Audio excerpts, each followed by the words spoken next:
இப்படி குடும்பத்தில் ஒதுக்கப்பட்ட என்ன ஆண்டவர் குடும்பத்துக்கு ஒரு சாட்சியாக வச்சுருக்காங்க.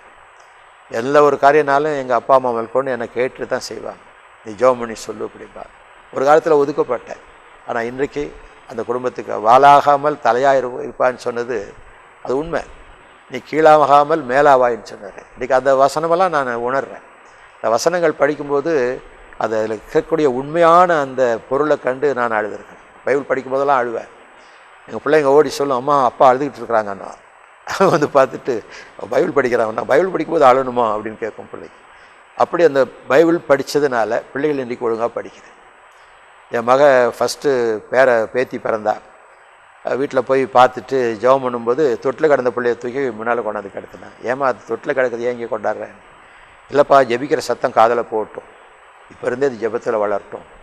அப்படி பிள்ளைகள் தங்கள் பிள்ளைகளை கர்த்தருக்குள் வளர்க்குறதுக்கு எங்களை கர்த்தர் பயன்படுத்தினார். இப்படி குடும்ப வாழ்க்கை எப்படி இருக்கணும், சமுதாயத்தில் நம்ம எப்படி இருக்கணும், சபையில் எப்படி இருக்கணும், இந்த மூன்றுக்கும் ஒரு சரியானபடி நம்முடைய வாழ்க்கையை அமைத்து கொள்வது நல்லது.